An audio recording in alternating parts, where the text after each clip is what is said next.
Assalamualaikum warahmatullahi wabarakatuh. Perkenalkan, kami dari kelompok 3 mata kuliah Hukum Perjanjian dan Perikatan akan mempresentasikan hasil diskusi dari kelompok kami, yaitu tentang cacat kehendak dan penyalahgunaan keadaan dalam perjanjian.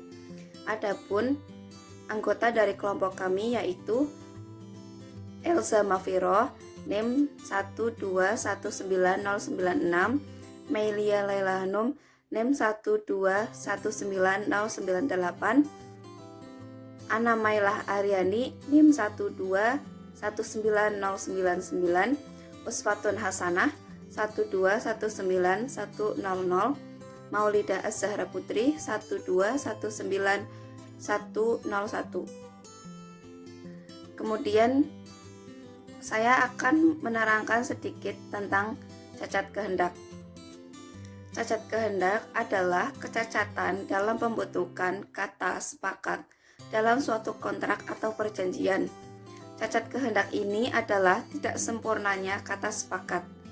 Apabila kesepakatan mengandung cacat kehendak, maka tampak adanya kata sepakat, tetapi kata sepakat itu dibentuk tidak berdasarkan kehendak bebas. Cacat kehendak ini terjadi pada periode atau fase prakontak. Adapun macam-macam cacat kehendak dalam pasal 1321 KUH Perdata, yaitu yang pertama paksaan, yang kedua kesesatan, yang ketiga penipuan, dan yang keempat penyalahgunaan keadaan. Kemudian penjelasan dari masing-masing macam-macam cacat kehendak tersebut akan disampaikan oleh anggota kelompok kami berikutnya. Apa itu paksaan? Paksaan adalah dalam arti luas meliputi ancaman baik dengan kata-kata maupun tindakan. Paksaan yang dimaksud adalah bukan paksaan dalam arti absolut, sebab dalam hal demikian itu perjanjiannya sama sekali tidak terjadi batal demi hukum. Orang yang dibawa ancaman kehendaknya tidak bebas, maka perjanjian dapat dibatalkan. Orang yang dibawa siksaan atau tangannya dipegang oleh orang yang lebih kuat untuk dipaksa menandatangani suatu surat, misalnya pengakuan utang, maka perjanjian itu menjadi batal. Menurut Sudargo Gautama, pengungkapan bawah tulis paksaan adalah setiap tindakan intimidasi mental, contohnya adalah ancaman kejahatan fisik, dan hal ini dapat dijadikan dasar penuntutannya terhadapnya. Akan tetapi jika ancaman kejahatan fisik terjadi merupakan suatu tindakan yang dibebankan oleh hukum, dalam hal ini ancaman tersebut tidak diberikan sanksi oleh hukum dan dinyatakan bahwa tidak ada paksaan sama sekali. Selain itu, paksaan juga bisa dikarenakan oleh pemerasan atau keadaan di bawah pengaruh terhadap seseorang yang mempunyai kelainan mental. Siapa yang dapat melakukan paksaan? Yang pertama adalah orang yang merupakan pihak dalam perjanjian. Yang kedua, orang yang bukan pihak dalam perjanjian tetapi mempunyai kepentingan terhadap perjanjian tersebut. Tiga, orang yang bukan pihak dalam perjanjian dan tidak memiliki kepentingan terhadap perjanjian yang dibuat tersebut, orang suruhan atau orang bayaran. Syarat-syarat terpenuhnya unsur paksaan. Yang pertama adalah paksaan dilakukan terhadap orang yang membuat kontrak suami atau istri dari orang yang membuat kontrak, sanak keluarga dalam garis ke atas atau ke bawah. 2. Paksaan dilakukan oleh salah satu pihak dalam kontrak, pihak ketiga untuk kepentingan siapa kontrak tersebut. 3. Paksaan terhadap menakutkan seseorang. Yang keempat, orang yang takut terhadap orang yang takut tersebut haruslah berpikir sehat. Yang kelima, ketakutan karena paksaan tersebut berupa ketakutan terhadap diri orang tersebut, ketakutan terhadap kerugian yang nyata dan terang terhadap harta kekayaan orang yang bersangkutan. Yang keenam, timbulnya ketakutan karena paksaan haruslah dengan mempertimbangkan keadaan dari yang dipaksa berupa usia, jenis kelamin, kedudukan.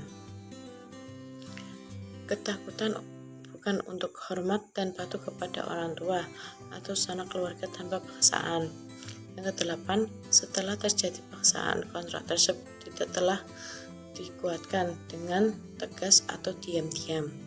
Yang kesembilan, tidak telah lewat waktu kadaluarsa setelah dilakukan paksaan.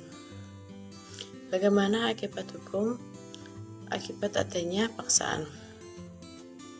Akibat hukum bagi kontrak yang ditutup dengan adanya paksaan yaitu dapat dibatalkan.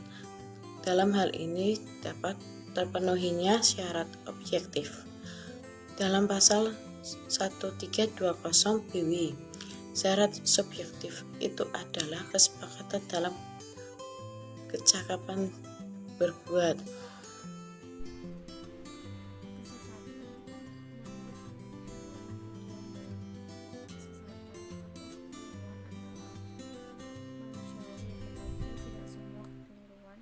Bagi relawan hukum di dalam praktik jual beli dapat terjadi pengetahuan mengenai harga, jumlah, mutu, atau jenis benda tertentu yang kita jual belikan sebagai aturan hukum menemukan bahwa akibat kekeliruan yang terjadi dan menjadi resiko pihak yang membuatnya. Undang-undang hanya memberikan sedikit ruang bagi hukum untuk melakukan koreksi kesesatan atau kesesatan dalam bergabung adalah suatu kejadian yang lahir atau terjadi karena pengaruh kesesatan, dan apabila dia mendapat gambaran sebenarnya, maka perjanjian itu tidak akan dibuat. Maka perjanjian itu dapat dibatalkan, terutama apabila kesesatan itu disebabkan oleh penjelasan yang berbeda dari kedua belah pihak, kecuali apabila perjanjian itu dapat diterima dan ditutup walaupun tanpa adanya penjelasan tersebut. Apabila kedua belah pihak mengetahui atau patut mengetahui adanya kesesatan itu, seharusnya mereka berupaya mendapatkan penjelasan. Yang ketiga, apabila kedua belah pihak yang mengikat perjanjian mempunyai terlebih dahulu pandangan keliru yang menimbulkan kesesatan, kecuali apabila dia tidak perlu mengetahui tentang pandangan yang sebenarnya itu bahwa kesesatan itu timbul dari perjanjian yang telah Pembahasan yang selanjutnya yaitu tentang penipuan. Berdasarkan unsur-unsur tindak pidana penipuan yang terkandung dalam rumusan pasal 378 KUHP, R. Sugandi mengemukakan bahwa penipuan adalah tindakan seseorang dengan tipu muslihat, rangkaian kebohongan, nama palsu, dan keadaan palsu dengan maksud menguntungkan diri sendiri dengan tiada hak. Rangkaian kebohongan ialah susunan kalimat-kalimat bohong yang tersusun demikian rupa yang merupakan cerita sesuatu yang seakan-akan benar. Selanjutnya, dilihat dari segi keterlibatan pihak yang melakukan penipuan. Suatu penipuan dalam kontrak dapat dibagi ke dalam 1. Penipuan disengaja, 2. Penipuan karena kelalaian, 3. Penipuan tanpa kesalahan, 4. Penipuan dengan jalan merahasiakan, 5. Penipuan dengan jalan tidak terbuka informasi. Syarat yang harus dipenuhi agar suatu penipuan dalam kontrak dapat menyebabkan pembatalan kontrak yang bersangkutan yaitu: yang pertama, penipuan harus mengenai fakta. Kedua, penipuan harus terhadap fakta substansial. Ketiga, pihak yang dirugikan berpegang pada fakta yang ditipu tersebut. Keempat, penipuan termasuk juga non-disclosure. Kelima, penipuan termasuk juga kebenaran sebagian. Dan yang keenam, penipuan termasuk juga dalam bentuk tindakan. penyalahgunaan keadaan. penyalahgunaan keadaan atau misbruk van omstandigheden atau undue influence adalah suatu perbuatan sedemikian rupa yang dilakukan oleh salah satu pihak terhadap pihak lain yang terkait dalam perjanjian dengan memanfaatkan posisi yang tidak seimbang salah satu belah pihak dengan tujuan untuk mengambil keuntungan ekonomi semata. Penyalahgunaan keadaan terjadi apabila satu pihak mengetahui atau seharusnya mengerti bahwa pihak lain karena suatu keadaan khusus seperti keadaan darurat, ketergantungan, tidak dapat berpikir panjang, kondisi yang sedang sakit atau tidak berpengalaman, tergerak untuk melakukan suatu perbuatan hukum meskipun ia tahu atau seharusnya ia harus mencegahnya. Pembuktian penyalahgunaan keadaan.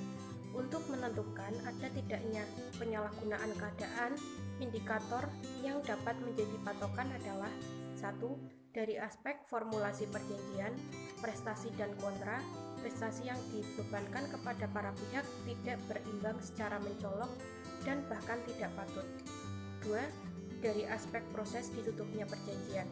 Hal itu terjadi dikarenakan adanya pihak yang menyalahgunakan keadaan sebagai akibat memiliki posisi tawar yang lebih tinggi, baik berupa kelebihan secara ekonomi ataupun psikologis. Selanjutnya, kategori penyalahgunaan keadaan. A. Penyalahgunaan keadaan karena keunggulan ekonomi dari satu pihak terhadap pihak lain.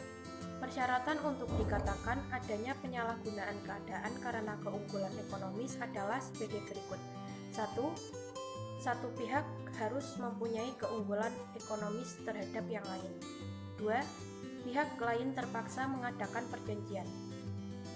Selanjutnya, B. Penyalahgunaan keadaan karena keunggulan psikologis atau kejiwaan. Persyaratan untuk dapat dikatakan adanya penyalahgunaan keadaan karena keunggulan psikologis adalah sebagai berikut. 1.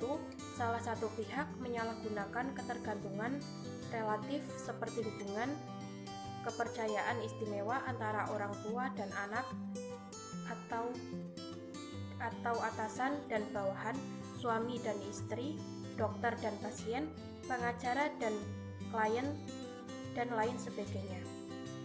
2. Salah satu pihak menyalahgunakan keadaan jiwa yang istimewa dari pihak lain seperti adanya keadaan sakit, tidak berpengalaman, kurang pengetahuan, dan sebagainya. Sekian presentasi dari kelompok 3 mata kuliah Hukum Perjanjian dan Perikatan tentang cacat kehendak dan penyalahgunaan keadaan dalam perjanjian. Apabila ada salah kata, kami mohon maaf. Terima kasih atas perhatiannya. Wabillahi taufiq wal hidayah. Wassalamualaikum warahmatullahi wabarakatuh.